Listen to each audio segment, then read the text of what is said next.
Mesdames et messieurs, bonsoir. Vous êtes sur CGTN Français. Bienvenue à cette émission spéciale consacrée à la fête du printemps 2020. Aujourd'hui, 24 janvier, marque la dernière journée de l'année 2019 selon le calendrier lunaire chinois. C'est dans la tradition de toutes les familles chinoises de se rejoindre pour un réveillon copieux et de recarter le gala national que nous allons voir tout à l'heure pour accueillir ensemble le nouvel an. Nous parlons ce soir des coutumes, des célébrations et de nouvelles tendances de la fête du printemps avec mes deux collègues et journalistes de CGTN Français, Li Yajing et Liu Yuting. Bonsoir. Bonsoir. Bonsoir. Et soyez les bienvenus sur le plateau. Comme le veut la tradition, le gala de Nouvel An chinois de China Media Group commence chaque année à 20h juste, le soir du réveillon. Le gala est un véritable kaléidoscope de diverses disciplines artistiques, y compris notamment de chant, de danse, d'acrobatie, des arts de la parole, de l'opéra de Beijing, etc. Et il commence toujours par une chanson accompagnée de danse. Et comme nous pouvons le voir dans un instant, retraçons un peu l'histoire de ce gala très suivi, non seulement sur la partie continentale de Chine, mais aussi dans d'autres coins du monde. Alors Yuting, ce gala s'est tenu pour la première fois en quelle année et maintenant quelle est son influence, son importance pour le peuple chinois, mais aussi pour les expatriés chinois? Oui, en effet, quand on parle de ce qu'on fait pendant la veille du Nouvel An, le gala de la fête du printemps ou bien le Chunwan, c'est toujours incontournable. Donc, la première édition de ce gala a été diffusée en direct par la chaîne CCTV1 le 12 février 1983. Donc, c'était la veille du Nouvel An du cochon. C'est-à-dire que le gala nous accompagne depuis déjà 36 ans. 36 ans successifs. Donc je pense que nous avons tous le mémoire que toute la famille se réunit ensemble devant la télé en regardant le gala. Tout à fait, c'est vraiment incontournable et je vous invite à regarder un extrait en direct. À tout de suite.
fait. Donc la première chanson de ce gala de Nouvel An 2020, nous enchaînons avec l'interview sur le plateau.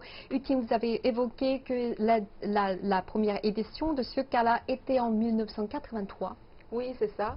Et on a rappelé qu'il y a beaucoup des œuvres classiques, hein, parce que auparavant, quand il n'y avait pas beaucoup d'émissions de divertissement en Chine, les artistes qui se sont apparus sur la scène de Chunwan seraient devenus connus du coup par presque tous les Chinois du jour au lendemain. Très rapidement. Oui, très rapidement. Et puis leurs œuvres peuvent se répéter dans la télévision pendant une année suivante.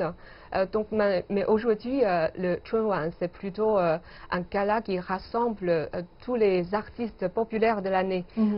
Donc vous voyez tout à l'heure, il y a des chanteurs qui viennent de Taïwan, de Hong Kong, enfin il y a des artistes que les Chinois connaissent bien. Et bien sûr, pour les Chinois d'outre-mer qui travaillent, qui vivent en pays étranger, je trouve que c'est aussi, en regardant le gala, c'est aussi un moyen de se sentir proche de sa famille, oui, et de son pays. Donc je pense que maintenant, en ce moment-là, les Chinois expatriés sont en train de regarder la même chose que nous. Tout à fait. Et lors de la première chanson, nous avons remarqué que cette performance, il y a de nombreux éléments du Nouvel An, bien sûr, et y compris bien sûr de petits rats, comme nous pouvons regarder ici, il y en a 4 petits rats. Alors c'est le signe astrologique du Nouvel An chinois. Utine, pouvez-vous nous en dire plus? Comment nous les Chinois voyons-nous ce Shengxiao ou bien ce signe de l'astrologie chinoise? Oui, bien sûr, nous allons bientôt entrer dans l'année du rat. Oui. Vous savez que nous avons les 12 signes zodiaques en Chine. Nous comptons déjà le rat, le buffle, le tigre, et puis le lapin, le serpent, le cochon, le dragon aussi.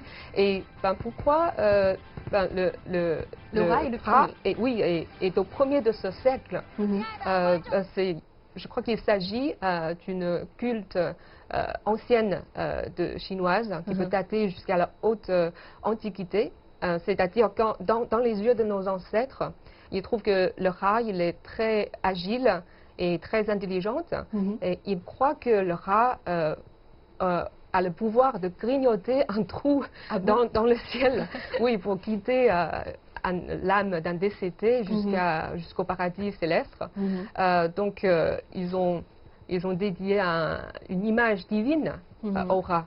Mais après, son image a complètement changé sous le contexte d'une société agricole en Chine. C'est-à-dire les paysans trouvent que le rat est le malfaiteur. Il fait des sabotages dans les champs et puis dans la maison aussi. Vous voyez que dans les proverbes chinois, quand il s'agit du rat, ça a toujours un sens négatif. Mais après, grâce à l'industrie du film d'animation, je crois que le rat a regagné un peu son image, oui, adorable, comme vous voyez ici, les petits rats. Et on connaît bien, il y a Mickey Mouse, connu par tout le monde, et puis Stuart Little, Tom and Jerry, Jerry dans Tom and Jerry, et aussi la ratatouille. Donc ce sont des images des petits rongeurs très connus au niveau mondial. Et tout à fait. Oui, en plus, maintenant, les gens commencent à garder les petits rongeurs comme animaux d'accompagnement à la maison. Comme il y a des hamsters, il y a des damias, des chinchillas, etc. Et j'ai fait un peu de recherche. Par exemple, un hamster, ça coûte cher.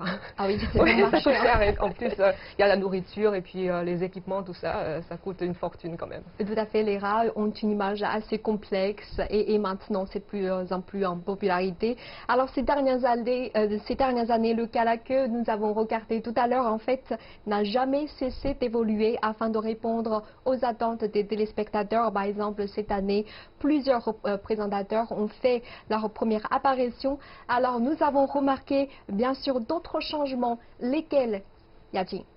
Oui, le gala de la fête du printemps cette année présente la tradition chinoise et une énergie positive remplie de joie.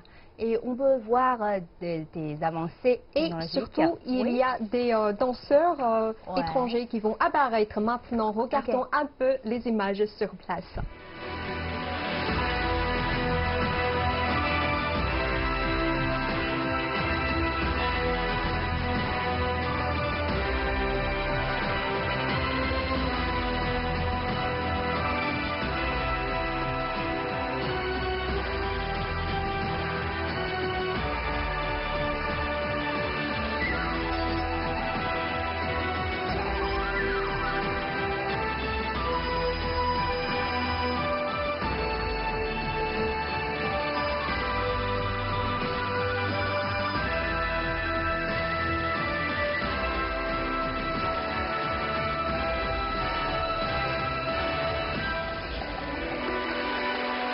有请俄罗斯莫伊奇耶夫学院舞蹈团。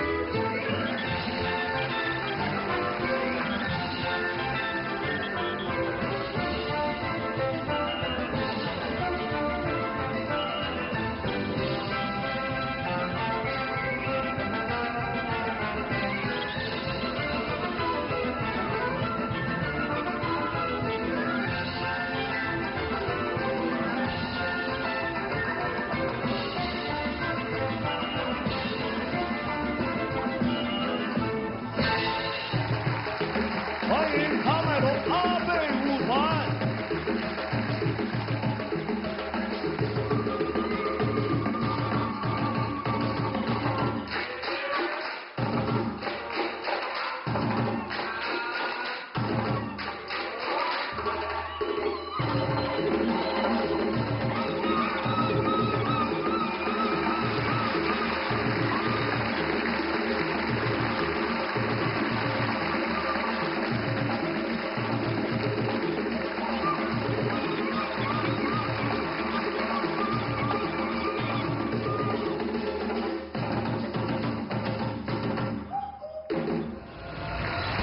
欢迎阿塞拜疆国立学院舞蹈团。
欢迎印度太极快车舞蹈团。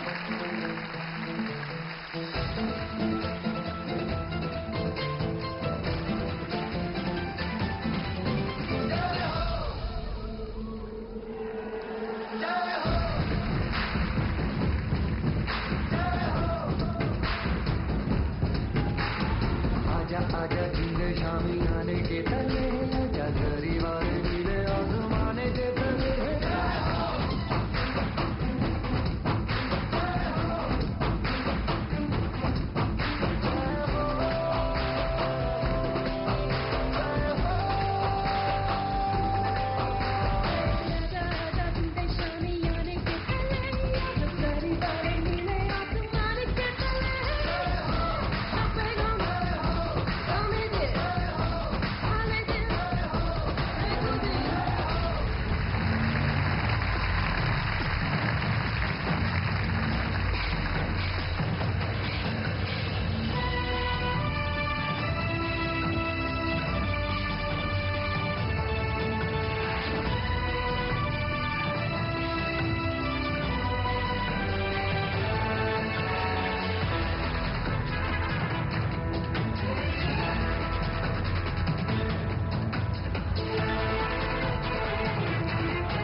C'était donc une danse apportée par des danseurs de différents pays. Nous enchaînons avec l'interview sur le plateau. Yajing, vous avez évoqué qu'il y a d'autres changements, d'autres nouveaux phénomènes dans cette édition de Gala. Oui, dans le Gala de cette année, on voit plus d'éléments plus variés. Par exemple, comme on l'a vu, des danseurs... La participation des danseurs étrangers. Oui, des amis étrangers qui célèbrent de Nouvel An avec nous. Il y a aussi, on va y voir des avancées techniques et scientifiques dans le Gala. Et le réseau 5G est utilisé à Beijing sur le site central et aussi dans d'autres villes qui participent à cet événement. Lesquelles Par exemple, la Grande Ville, Hong Kong, Macao, Guangdong et Zhengzhou dans la province du Henan. Oui, c'est plus avec des différentes chaînes et des fréquences et des plateformes du nouveau média. Le Gala de CCTV est diffusé en direct dans le monde entier. C'est-à-dire maintenant on a plus de tuyaux ou bien on a plus de moyens de regarder en direct les émissions de ce Gala. Alors Yuting, outre en Chine, le Nouvel An chinois est-il célébré dans d'autres régions et dans d'autres pays, lesquels? Oui. Actuellement, les principaux pays où l'on célèbre le Nouvel An chinois lunaire se trouvent plutôt en Asie. Par exemple, il y a le Japon, la Corée du Nord, la Corée du Sud, le Vietnam, Singapour, l'Indonésie, etc. Je crois que, rappelons aussi que les Chinois expatriés qui vivent en pays étrangers, ils ont de diverses activités moyens de pendant la fête. La fête. Et donc je crois que nous avons pas mal de reportages signés de nos correspondants en étranger de ce sujet-là. Et personnellement, moi, j'ai passé une fois le Nouvel An chinois en France, en 2010, à Lille précisément. J'étais avec une délégation des jeunes Pékinois qui étaient invités par une association de solidarité qui s'appelle Secours Populaire Français. Donc, pour effectuer des échanges culturels avec les jeunes locaux. À vrai dire, en ce moment-là, à Lille, on ne sentait rien de la fête chinoise. Là. Oui, et pas de décoration, tout ça, parce que c'est pas leur fête, c'est notre fête. Donc, oui, il n'y a pas beaucoup d'expatriés chinois qui sont peut-être pas beaucoup en ce moment-là, mais ce qui fait chaud au cœur, c'est que le Secours populaire, ils ont eu la gentillesse de prévenir dans le programme assez chargé un réveillon de Nouvel An pour nous. Ils ont préparé... Oui, à la chinoise, ils ont préparé les décorations et puis les poudres, les farces pour faire des raviolis. Et les jeunes Chinois et Français, on a fait des raviolis ensemble. On a aussi préparé quelques spectacles en chantant, on chantait et riait ensemble. Donc c'était vraiment sympathique. Et même 10 ans après, c'est toujours un très bon mémoire pour moi. Tout à fait. Et c'est un peu différent que fêter la fête ici en Chine. Aujourd'hui, c'est le jour J de Réveillon, mais en fait, les festivités ont commencé il y a déjà une semaine. C'est dans la tradition de commencer les festivités assez tôt, en fait, une semaine, bien sûr, avant le jour J. Et c'était le petit Nouvel An. Mais à partir de demain, est-ce qu'il y a toujours des célébrations qui vont continuer et de quelle façon, jusqu'à quel jour et pour quelles raisons?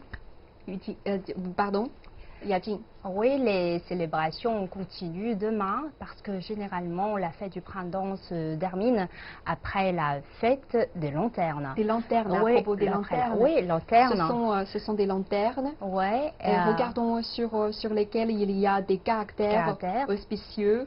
Par exemple, ça représente le bonheur. Oui, et puis ça c'est faire fortune. Oui. Et puis, oui. D'autres, les autres caractères représentant le bonheur aussi. Oui, c'est le 15e du premier mois. Et pour la fête des lanternes, on a aussi des activités folkloriques, par exemple, jouer aux devinettes qui sont écrites sur les lanternes. Comme ça. Oui, et on apprécie les lanternes et bien sûr, on allume les feux d'artifice. Et on mange yuanxiao au nord et on mange tangyuan au sud de la Chine. C'est pareil ou pas? C'est un peu différent. Ouais, c'est d'un mesure de le yuanxiao, mais généralement c'est le même, et ce qui signifie une famille heureuse, une bonne année, c'est ça. Il y a aussi un gala de la fête des lanternes sur CCTV. Et je pense que beaucoup de nos téléspectateurs étrangers sont intéressés par ce que l'on mange lors de la fête du printemps. Qu'y a-t-il de spécial sur la table des Chinois lors de la fête du printemps, et les gens du nord et du sud, ils mangent pareil ou bien différemment pour cette fête? C'est tout à fait différent. Au nord, on mange de ravioli, jiaozi. La forme de jiaozi ressemble à l'encore d'or en Chine ancienne. Qui représente la richesse. Oui, la richesse. Oui. Et au sud, on mange des tangyuan. Tangyuan même pour la fête du printemps. Oui, pour le sud. Et dans certaines régions au sud, par exemple dans la province du Guangxi, on mange des zongzi. C'est le gâteau de riz en forme pyramide. Pour nous qui habitent au nord, on mange des zongzi pour la fête des badauds dragons. Oui, voilà. Oui, mais les zongzi pour nous c'est comme ça. Mais c'est petit. Oui, c'est petit dans la province du Guangxi, c'est comme ça. C'est énorme. Oui, c'est énorme, et on y met de la viande. Pour moi, au début, c'est incroyable. Maintenant, je veux l'accepter. De la viande là-dedans. Oui. Mais pour nous, les zongzi, c'est plutôt composé de quel ingrédient, par exemple? Oui, il y a une sorte de riz glutineux. Et puis, il y a des feuilles... des feuilles de bambou. Mais de toute façon, on n'ajoute pas de la viande. Hein. C'est pas dans l'habitude des dans le nord. Il y a les noix, les fruits de jujube, on le met dedans. Ça, c'est tout. Et donc, Yuting, qu'y a-t-il de spécial à manger pour vous lors de la fête du printemps? Oui, il y a une autre nourriture très populaire. Oui, c'est ce qu'on appelle le niangao. C'est aussi fait à base d'une pâte de riz glutineux. Et puis le niangao, c'est une homophonie d'un vœu de mener une vie de mieux en mieux, année après année. Donc, vous voyez, il y a toujours un sens subtil dans les nourritures qu'on mange pour les occasions festives. Et pour ce niangao, ça peut être aussi différent selon différentes régions. Mais en général, au niveau de la préparation, c'est à base de riz ou de millet. Après, avec le poudre du riz ou de millet, avec une certaine proportion de l'eau, on fait une pâte. Et puis, il faut taper la pâte avec souvent un marteau en bois pour le rendre plus gluante. Et puis, après que ce soit séché, on les coupe en petits morceaux. Après, on peut les cuire à vapeur, les frire, les sauter. Et d'après différentes façons de préparation, ça peut prendre un goût sucré, salé ou même pimenté. Donc, le niangao est aussi une nourriture traditionnelle dans les pays voisins comme la Corée, oui, et puis le Japon aussi. J'aime bien le niangao préparé à la façon coréenne avec le kimchi dedans. Différence? Oui, ils ont souvent le préparé avec le kimchi dedans. Ah bon? Donc ça donne un goût assez acide, j'aime beaucoup. Oui. oui, merci d'avoir partagé ces idées très intéressantes. Oui. La fête du printemps est par ailleurs une fête pour les enfants. C'est très apprécié, très attendu par les enfants parce que c'est l'occasion pour les adultes de leur offrir des enveloppes rouges. Comme nous pouvons voir maintenant, il y a plusieurs sortes d'enveloppes rouges dans ma main. Alors, Yajing, est-ce que vous pouvez nous en dire plus sur cette tradition? Est-ce que vous avez offert des enveloppes rouges à votre fille? Oui, bien sûr. Généralement, c'est les aînés qui donnent des enveloppes rouges pour les enfants. Mais maintenant, on donne des enveloppes rouges aux des personnes âgées pour leur dire merci et pour espérer que tout va bien pour Donc, et pour cet argent, ce qu'on met dans cette enveloppe, là-dedans, oui. Oui, là-dedans, il vaut mieux utiliser les nouveaux billets. Donc, tu peux voir... Comment on fait? Oui, pour ça, donc, tu peux voir les files d'attente dans les banques avant la fête du printemps. On est obligé de faire la queue pour tirer de l'argent. Oui, c'est toujours comme ça. Mais maintenant, on a des enveloppes rouges électroniques en ligne. C'est plus pratique. La distance n'est plus un problème. Donc, et il existe une forme d'enveloppe rouge. C'est plus intéressant. C'est-à-dire un argent qui donne une enveloppe rouge à un groupe de personnes. On ne sait pas combien on peut obtenir. On peut tenter la chance. Oui, c'est aléatoire et cela anime l'ambiance de la fête. Ouais. Merci beaucoup d'avoir participé à cette émission et merci à vous de votre fidélité. Je vous souhaite une excellente année 2020 et très bonne suite de programmes sur notre antenne.